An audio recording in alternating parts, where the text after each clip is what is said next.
Greetings!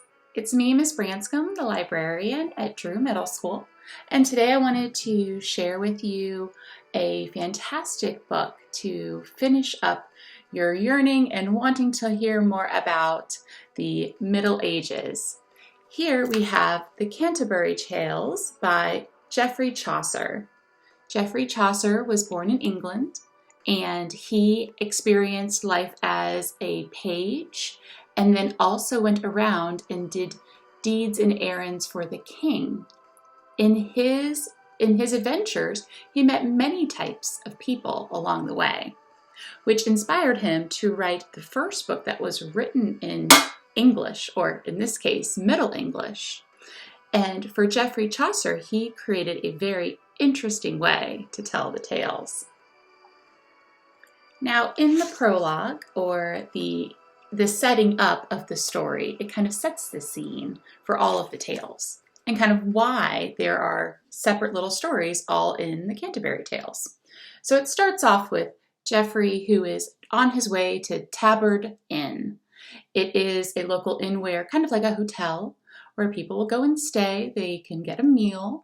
Maybe people from in the town will come and go and get a meal there as well. And it is before dinner time. And Harry Bailey decides to share an offer they can't refuse. He says, while they are on their trek out to the shrine, to and back, that the person who can tell the best story, the best tale, will receive a free dinner on him. So when they would come back and dinner would be ready, that they would get a free meal. Yes, we said food. So, of course, some people decided to go ahead and share some of their best real tales, fake tales. You may never know. Let's go ahead and begin the first tale, The Knight's Tale. Okay, so here we're going to go ahead and open up Sora.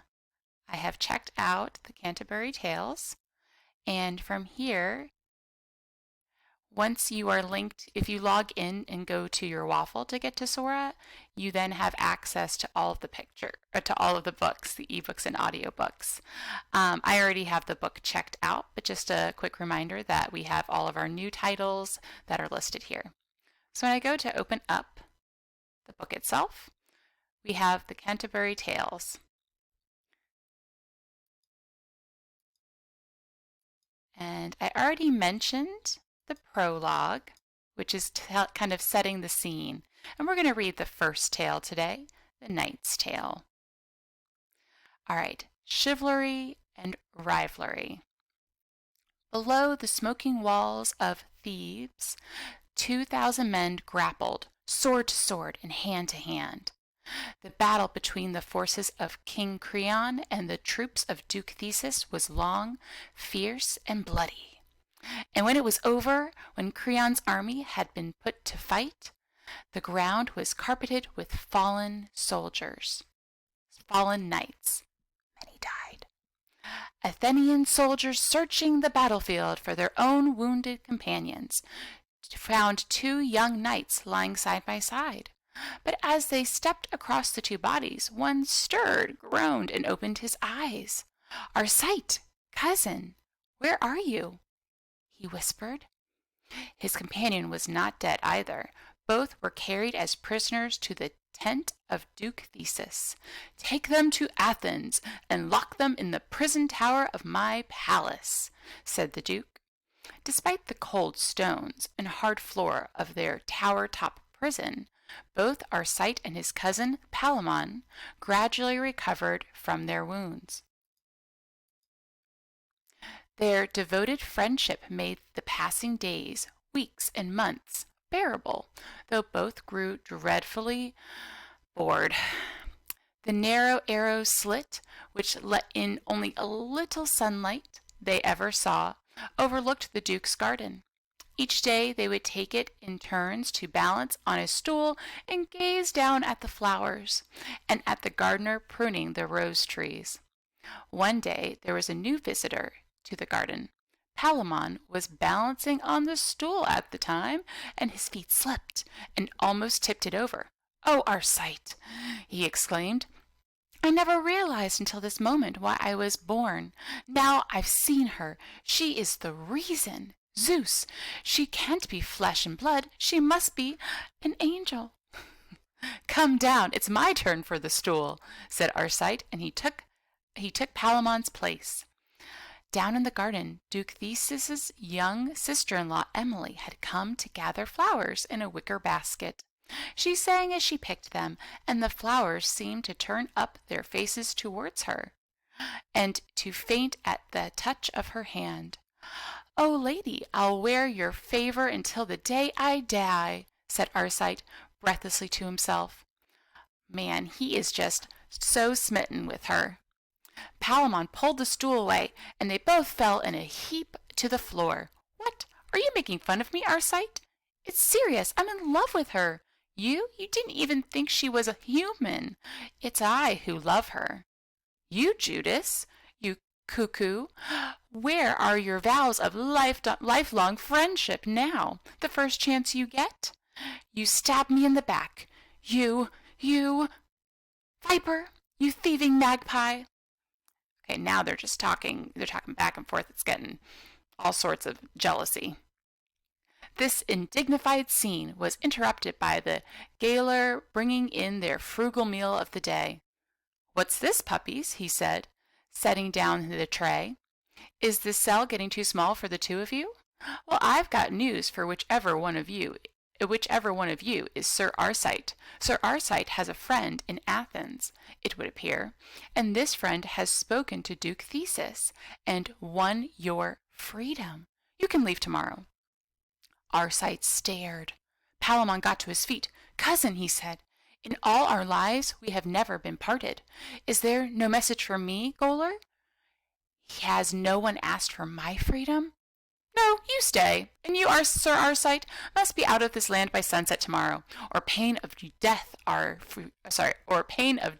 you forbidden to return, so you cannot come back." "Leave the country? Leave Athens? But I don't want to go," protested Arcite. "You go instead of me, Palamon. If I'm banished from Athens, I'll never see her again." The pretty girl outside. Perhaps he saw, or perhaps he imagined a smile playing on Palamon's lips. Anyway, the two cousins, who all life long had been inseparable, barely spoke during that last night in the tower. Next week, Palamon was still a captive, balancing all day on the stool to watch for Emily. Far away, his cousin sat in his own house. The windows and doors were all shut as if it were a prison, for he was pining for Emily. "Which of you think was better off?" mused the knight thoughtlessly, interrupting his own story. "Was it the man in prison or the man in exile?" "Lord love you, have you no spark of wit?" demanded the lady I recognized from the night before by the enormous size of her hat. "If the boy in exile had one half of a brain, he'd disguise himself and go back to Athens. If all he can do is sit around and mope, he doesn't deserve the woman." "Well, well," said the knight, rather taken aback by the strength of her feelings. "That's just what happened." Okay, so the knight continues to tell his tale. Arcite grew a beard, dressed as an Athenian, and took work as a servant in the very house where Emily lived. The thought of seeing her again quite outweighed the threat of death if he was discovered inside Athens. Every day he saw her. Every day he took orders from her lips. Every day he was able to reach out and touch the chair where she had sat, the glass from which she had drunk, and he thought he would be happy forever. He was happy for just a week, and then the questions began to creep into his mind. What good is this? How is this better than being in prison? How can a servant speak of love to the sister-in-law of the Duke Theseus?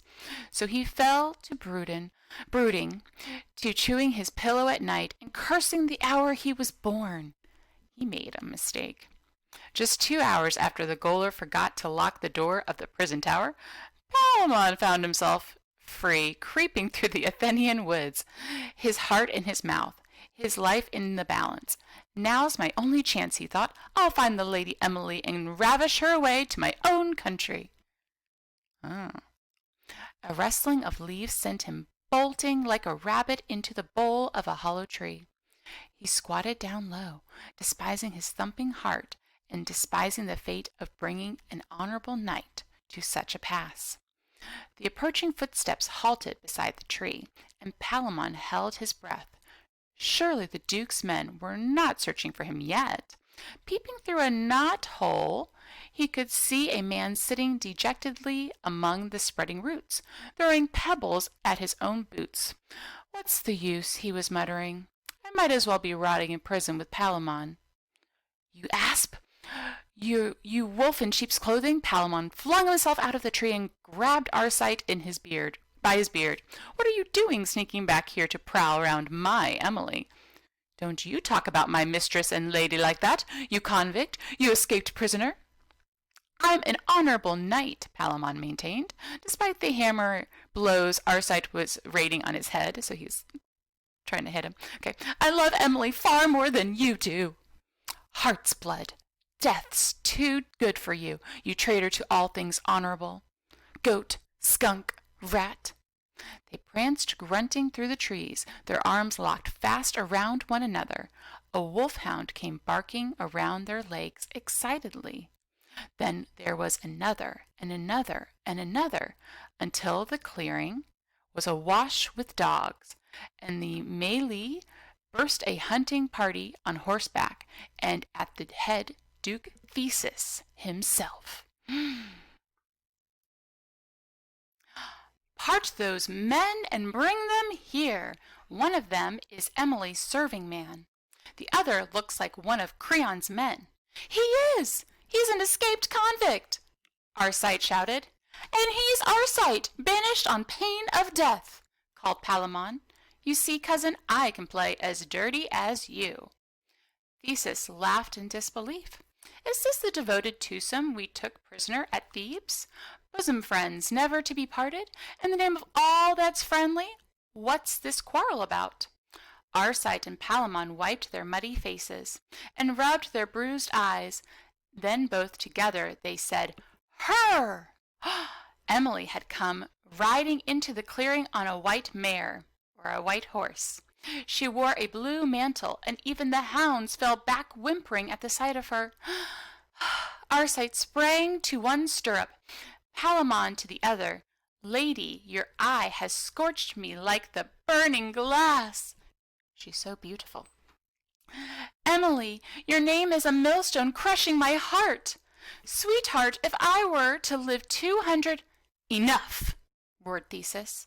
"What is this competition of compliments? If you're going to compete, at least do it in the man's way. Tomorrow I'm holding a joust. Pew, pew. Okay, and a joust, each person will ride on a horse, okay, and they will try to attack the other as they pass by.